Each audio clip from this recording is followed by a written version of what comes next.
welcome back. We're the only show on television that has a Women Wednesday episode. And that does not suggest that women aren't on the show other days, but on Wednesday we try to focus on the perspective of women.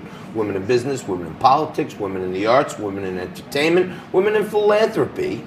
And across the board, the perspectives of women on Wednesday tend to be the most entertaining show, if you ask me.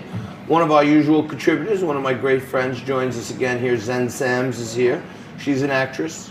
She's a producer of a short film called The Protocol, which brings awareness to mental health issues. She's also a mentor, and most importantly, she's a super mom.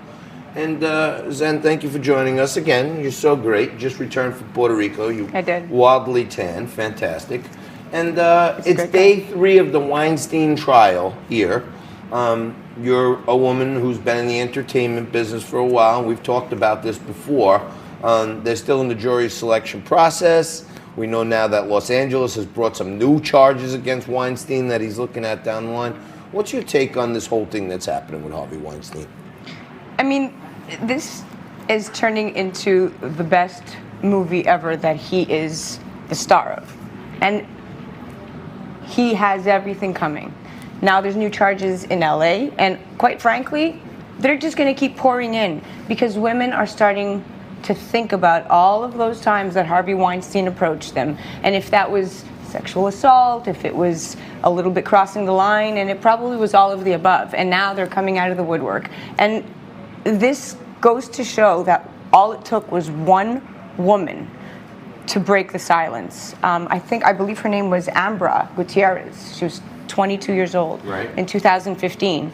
And this woman went on to wear a wiretap and still couldn't take him down. She was paid $1 million. She ended up dropping her case in 2017. The case was dropped and she broke her silence. And she went and she exposed him. And now every single person has come out, from celebrities to models to executives that work for him, and it's endless. And he's getting what he deserves. And his team is thinking that the best defense is a good offense. The only thing that's happening is people are looking at him and thinking to themselves, what a predator. Jail for life. That's where you should be. I think the last time you were here, we played the song Cold-Hearted Snake. That's what he is. And I think that's probably a great characterization of him.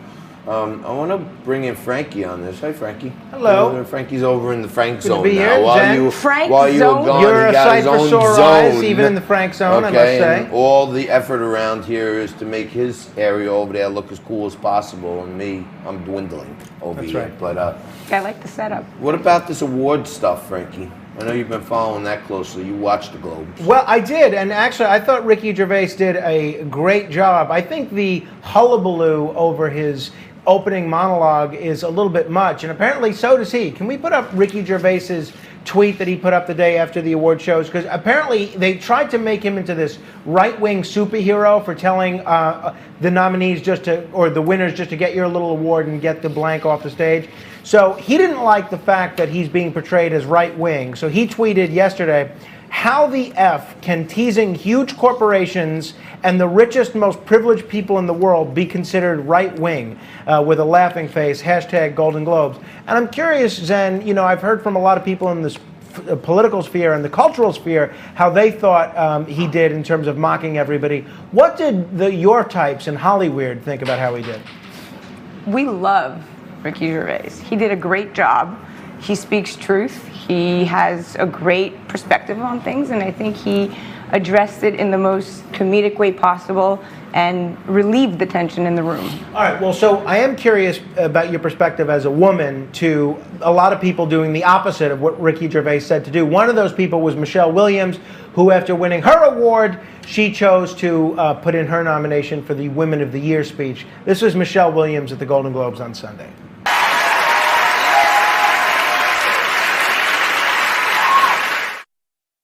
The emphasis, not only from Michelle Williams, but others, on women's issues specifically this year. Crying? Who was that crying? It was a bit much. She is a talented actress. She's very emotional. She played Marilyn Monroe. She's very emotional. I think women dominated the stage across the board for the Golden Globes. I mean, on stage, behind the stage, they addressed feminism, women's rights, LGBTQ acceptance, and I think she was just one of the many women that took a stance and really delivered her speech with a touch of class to touch on the much needed women's voice that we haven't had in so long in Hollywood. So all of the speeches and the acceptance speeches were revolving around women's issues and women's rights because the time is now, and taking the stage at the Golden Globes is, in and of itself, speaks volumes. So speaking of women and women's opportunities, our friends across the pond, the esteemed BAFTA, the British Academy of Film and Television, came out with their nominations, which are usually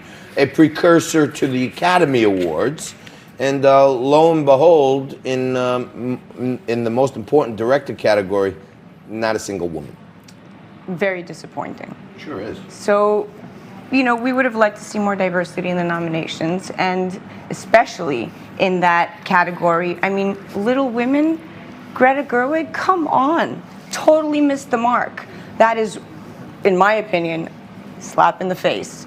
And there was also very little diversity in the categories of, specifically, all the nominees in the leading supporting actor and actresses category were white. So no persons of color at all. No women in the directorial category. Nope. I thought BAFTA's becoming the new Oscars. Yeah. So white. Cynthia Erivo for Harriet, Lupita Nyong'o, Us, Eddie Murphy, Awkwafina for Farewell. None of them were even nominated. You should have got something for Dolomite. Yeah, Eddie Murphy was great. Zen, you were just back from Puerto Rico, as we could tell from your very becoming tan. You survived the earthquake, okay? Is aid getting there okay? I survived the earthquake. We had a great time. We in fact did not know that an earthquake took place until somebody asked me if I was okay. All right. Well, thank God you're back. You're safe and you're okay. Thank you, as always, for being here and making our Woman Wednesday a very special one. We're going to take a quick break and we're going to talk about your health. It's flu season, and Dr. Louisa Petrie is going to join us right after this. Talk about what you need to know to keep yourself healthy through the flu season. We'll take a quick break. Come on back with some more Liquid Lunch right after this.